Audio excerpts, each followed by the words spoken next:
to a lot of the statements that have been made, that they are absolutely accurate, that I do align with those statements in regard to truth. But I want to also look at it from a legislative standpoint. Since 2017, a bill has been filed every session to ban so-called conversion therapy in the state of Kentucky. And so we understand that the General Assembly is the constitutional lawmaking body, as T.J. Roberts just spoke to. And the people, through their representatives, have rejected these bills every single session. They've been rejected by the people. We are those people's representatives.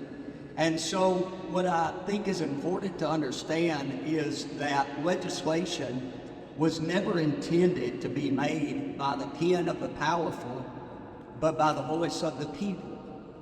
That is the constitutional process in which laws are to be made.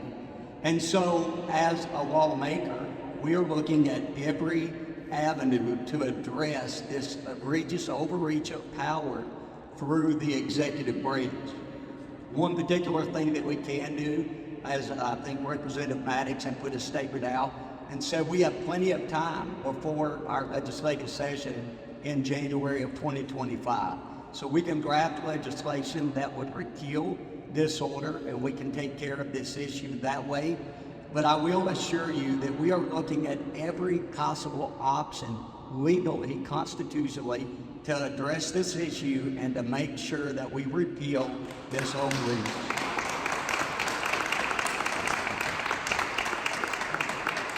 And I will commit to this, that if it is not done by January, we will file a bill on the day one of session to take care of this.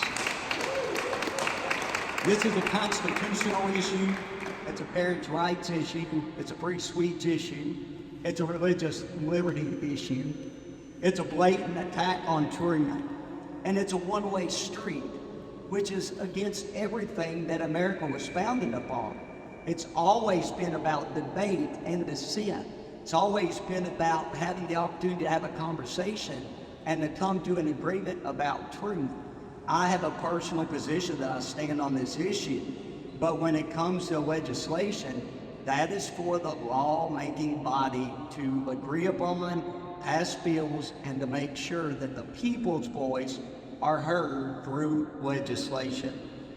On many fronts, I would say that this executive order is wrong. It should actually be condemned by anybody who believes in the constitutional process.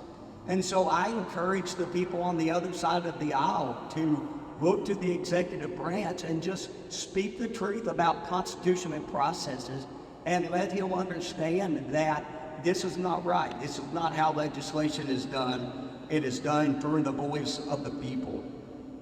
Well, this order not only affects this state, but wholly this particular order specifically targets youth. I want you to think about that. That's why I think it is so important that we address it constitutionally, that we address it in the right way, because it specifically applies to the future of our nation, our youth. So it is very important that we address it. Also, I would say that many of my colleagues, some which are here, I've spoken with, and many of us are committed to take every constitutional option available to make sure that we address this issue. So thank you for coming. We appreciate you being involved. Some of you have come out to advocate for the cause on short notice, and we do thank you for doing that, for Richard Nelson and their group for being willing to put this together. If you have any questions at all, we'd be more than willing to answer those questions as best as we can.